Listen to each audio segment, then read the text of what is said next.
Hello, ladies and gentlemen. Hope you're having a great and wonderful day. But unfortunately, the New Yorkers, they're not having a great, wonderful day. They're having a pretty what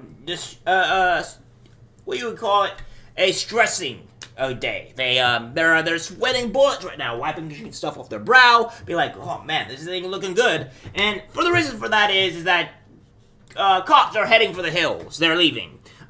They're saying, no more, I'm not doing none of this garbage, bye-bye, and they're turning in their badges and saying, see ya. Well, it seems that, New York is just not in a good space. It's not great. They are in danger. What we have here is NYPD COPS leave force an alarming rate. Over 2,500 turned in badges so far in 2023. Ooh. No. Hello? Yeah? New York? I think we're about to be fucked. Because here's the thing. They were all for voting for these woke mayors, these woke people, and what have you. These very democratic people that had so much care in the world for them, right? And they're like, let's defund the police, because that's a great thing. And crime skyrockets, of course, as you will. That's kind of normal, right? Nobody can go against you. You have to kind of defend for yourselves. They take away to defend yourself. Free reign to do whatever we want. So they do that. So crime rises, right? Of course. Oh, New York found a problem. Let me reinforce to put more money in so we can get cops back. Cops, crime starts going down a little bit more, but it's not enough because they're doing a lot more damage than helping. Let's allow immigrants into our country, and illegal ones, and let's get around by Palestinian people that absolutely hate our country and are anti-Semitics and hate Jews, and have them protest in our city and shut down and ruin everything for everybody else because that's good. We should do that. By the way, let's get rid of cops. Yeah, that's another thing. We're gonna do budget cuts for cops. This is gonna get directly into the article. We have this. New York's finest continue to bolt from the job at an alarming rate. According to new data obtained by the Post, and some cops worry the exodus will only get worse because the city plans to cancel the next 5 police academy classes, shrinking the nation's largest police force to the smallest it's been in decades. A total of 2,516 NYPD cops have left so far this year, the 4th highest number in the past decade, and 43% more than 1,750 who hightailed in 2018.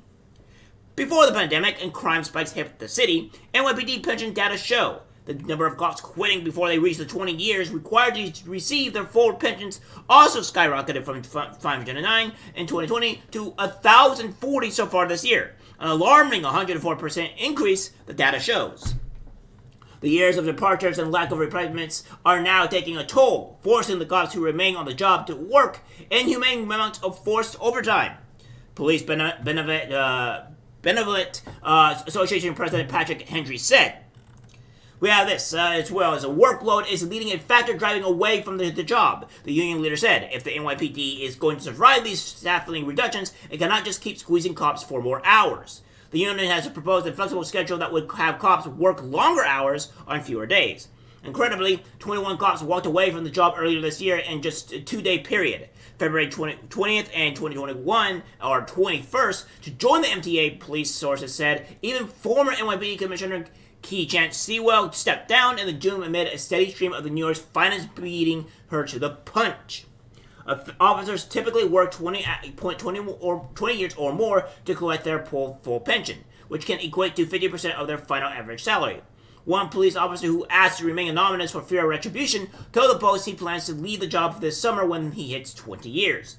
I keep in contact with the guys that I was in the police academy with, and we all have the same notion. He said of this 2004 class of 2,400, I think maybe 95% of us are planning on leaving. Oh, boy. The wary officer said the workload at the widowed down NYPD is already crushing cops, and things will decline further now that the city put the kibosh on the next 5 police academy classes as part of planned budget cuts announced by Mayor Adams on November 16th. The drastic cuts will reduce the department to 29,000 cops by the end of fiscal year 2025, the lowest level since the mid-90s. and come amid a new slew of city-wide belt tightening, the mayor has blamed the city's multi-billion-dollar migrant crisis. As a 45-year-old, he said he's having a difficult time keeping up the same punishing hours he worked when he was younger.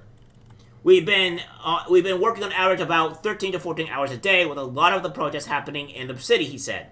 Enough is enough. I'll have maybe one day off the week, and I'm so tired from work, I don't want to do anything. The job is similar to on young cops. A 20-year-old Queens cop who asked for anonymity has 4 years with the NYPD said the job is unbearable now, and he's looking to leave sooner than later. We have this, Spiro Georgakis, I think that's how you pronounce his name, I have no idea. A former Miami SWAT team officer who helps recruit and relocate New York City cops to greener pastures. In this case, police departments in Florida told the Post he's busier than ever and moved 60 disgruntled officers over the past 2 years. The cops who left can't believe they ever worked there, NYPD, the Queens native said. He said the ex-MIT officers tell him the way they were afraid to make arrests because of the anti-cop climate in the Big Apple. And when they do make a caller, it's what's the point? And we're shoveling shit against the tide, against the bad guys, are right back out on the street. The exodus began after Minnesota cop Derek Chauvin murdered Joy Floyd on May 25th, 2020, triggering nationwide protests, etc., etc. So, as you can see, guys, yeah, it's not good. The cops are leaving en masse. There is a lot of them not dealing with this stuff. And this is what happens when you have people hate cops consistently and whatever. And don't get me wrong. I am not defending cops every such a way possible. No, I have said multiple times on this channel that we need ability to have new things put on place to cops. Cops shouldn't have so much strong immunities. They have very strong immunities, which is a problem which harms the livability of the people, the citizens, and stuff like that. I think we need to come to a crossroads and have discussions. Okay, we understand the power of the cops are honestly too powerful, and they don't need these type of things under them in order to have the ability to do this stuff. Obviously, some things need to have in line with some cops, but again, I think cops need to be more heavily scrutinized in terms of when they do something bad, like legitimately bad, they need to be arrested and stuff like that. That's what needs to happen. And I think there are laws obviously need to be completely revamped, 100%. I don't think our justice system is anywhere near perfect, and I think our cops have problems and stuff like that. But again, at the end of the day, we cannot be hating on cops. Not every cops are bad. And in fact, I would say that majority of cops are good. It's just you're still finding some bad apples. And of course, with a country of 325 plus million people, you're gonna have bad apples everywhere. Like, it's going to happen. So, again, we need to stop hating on cops. And I know for other countries, it's more difficult because the cops are just so horribly going against people's rights and stuff that it's just not good. So, again, this is bad. And we have this as well, people, that shocking moment, woman is robbed by rifle-wielding gang on busy Chicago street before suspects stick up 3 other people and cops refuse to follow them. Well, this is what's happening. As you can see here in this clip, she's being held up by gunpoint. Pretty bad. She is just literally robbed. Yep, that's what's happening. And this is something that's just been going on. And we have this here: 30 shot in Chicago over Thanksgiving weekend. And last time I checked, guys, Chicago has very strict gun laws, no? So why are they getting so much, why are there so many people getting critical condition or pronounced dead? Because as you can see here, one was pronounced dead, and you have heavy gun restrictions. Why is that going on? It seems that this is not helping. So, that being said, a lot of these democratic policies are destroying these cities. I would say that in New York and Chicago and even California are becoming extremely dystopian areas. Your life is threatened every time you go there. And I would suspect in 2024, around mid-2024, things are going to get very, very, very bad in New York City. I think crime is going to skyrocket. I think assault is going to, and SA is going to increase. More crime and stuff is going to go everywhere. It is going to be a huge problem in New York City. And people like Destiny, idiots, just don't seem to understand or see this place. And he also ignorantly says, "Oh well, I don't see anybody having illegal immigration as not being a problem." Right. So the hundreds or thousands of people that are protesting against the illegals coming into their states, such as New York City and Chicago, yeah, those people are not complaining. They're not mattering. Idiot. All right, guys, that's it for the video. Like, subscribe, share. As always, take care. I'm disgusted by what I see in public. Even people closest to us can't be trusted, 'cause it's algorithmic disease, the social media.